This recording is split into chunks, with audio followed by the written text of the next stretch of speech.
Assalamualaikum warahmatullahi wabarakatuh. Nama saya Amalia Rizkina Hamidah Azhara, NIM 19220028. Saya di sini akan menerangkan sedikit yaitu materi ihtisan. Ihtisan menurut bahasa berarti menganggap baik, sedangkan menurut istilah, ihtisan adalah meninggalkan kias yang nyata untuk menjalankan kias yang tidak nyata, yaitu yang samar-samar, atau meninggalkan hukum kulli, yaitu hukum yang umum, untuk menjalankan hukum istisnai, yaitu pengecualian, karena disebabkan ada dalil yang menurut logika itu membenarkannya. Jadi, ihtisan adalah tindakan meninggalkan satu hukum kepada hukum lainnya, disebabkan karena suatu dalil syara' yang mengharuskan untuk meninggalkannya. Contohnya, menurut mazhab Hanafi, yaitu sisa minuman burung buas seperti elang dan burung gagak dan sebagainya adalah suci dan halal diminum. Hal ini ditetapkan dengan adanya ihtisan. Padahal seharusnya kalau menurut kias jali, sisa minuman binatang buas seperti anjing dan burung gagak adalah haram diminum karena sisa minuman yang telah bercampur dengan air liurnya. Binatang itu dikiaskan kepada dagingnya. Binatang buas itu langsung minum dengan mulutnya, sehingga air liur itu masuk ke tempat minumannya. Nah, lalu sedangkan menurut kias Khafi, burung buas itu berbeda mulutnya dengan mulut binatang buas. Mulut binatang buas itu terdiri dari daging yang haram dimakan, sedangkan mulut burung buas merupakan paruh yang terdiri atas tulang atau zat tanduk, dan itu tidak merupakan najis. Nah, karena itu sisa minum burung buas itu tidak bertemu dengan daging yang haram dimakan, sebab diantara oleh paruhnya, demikian pula juga dengan air liurnya.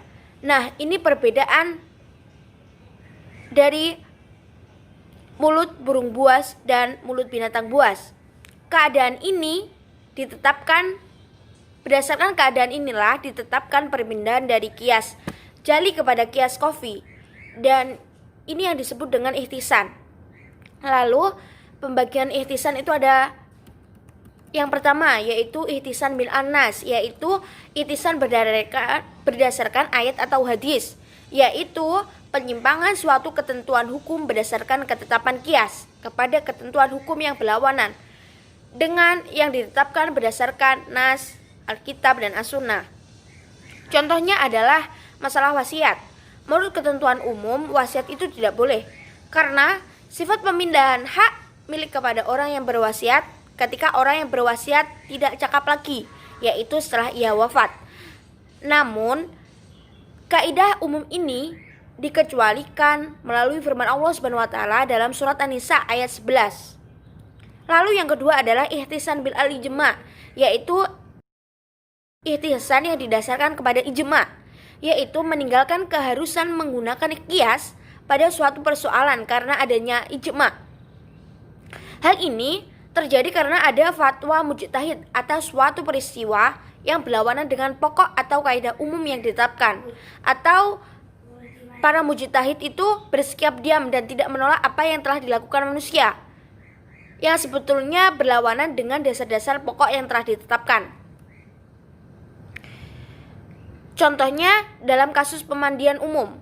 Nah, menurut kaidah umum, jasa pemandian umum itu harus jelas, yaitu harus jelas berapa lama seseorang harus mandi dan berapa liter air yang dipakai. Akan tetapi apabila ini diterapkan di masyarakat, ini akan menyulitkan banyak orang. Oleh sebab itu, para ulama sepakat menyatakan bahwa boleh menggunakan jasa pemandian umum sekalipun tanpa menentukan jumlah air dan lamanya waktu yang dipakai. Lalu yang ketiga adalah ihtisan bil al-qiyas al-khafi, yaitu ihtisan berdasarkan kias yang tersembunyi, yaitu memalingkan suatu masalah dari ketentuan hukum kias yang jelas kepada ketentuan kias yang samar, tetapi keberadaannya lebih kuat dan lebih tepat untuk diamalkan, misalnya dalam wakaf lahan pertanian. Lalu yang keempat adalah ihtisan bil al-maslahah, yaitu ihtisan berdasarkan kemaslahatan. Misalnya, kebolehan dokter melihat aurat wanita dalam proses pengobatan.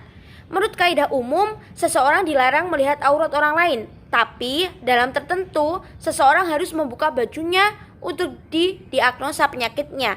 Maka untuk kemaslahatan orang itu, maka menurut kaidah ihtisan, seorang dokter dibolehkan melihat aurat wanita yang berobat kepadanya. Lalu yang kelima adalah ihtisan bil al-urf, yaitu ihtisan berdasarkan adat kebiasaan yang berlaku umum, yaitu penyimpangan hukum yang berlawanan dengan ketentuan qiyas. Karena adanya urf yang sudah dipraktikkan dan sudah dikenal dalam kehidupan masyarakat. Contohnya, seperti menyewa wanita untuk menyusui bayi dengan menjamin kebutuhan makanan, minum, dan pakaiannya. Lalu yang keenam adalah ihtisan bil ad-darurah, yaitu ihtisan berdasarkan darurat, yaitu seorang mujtahid meninggalkan keharusan pemberlakuan qiyas atas suatu masalah karena berhadapan dengan kondisi darurat, dan mujtahid berpegang kepada ketentuan yang mengharuskan untuk memenuhi hajat atau menolak terjadinya kemudorotan. Contohnya, dalam kasus sumur yang kemasukan najis, menurut kaidah umum, sumur tersebut sulit dibersihkan dengan mengeluarkan seluruh air dari sumur tersebut, karena sumur yang sumbernya dari mata air yang sudah dikeringkan. Akan tetapi ulama Hanafiyah mengatakan bahwa dalam keadaan seperti ini, untuk menghilangkan najis tersebut cukup dengan memasukkan beberapa galon air ke dalam sumur itu, karena keadaan darurat menghendaki agar orang tidak mendapatkan kesulitan untuk mendapatkan air untuk ibadah.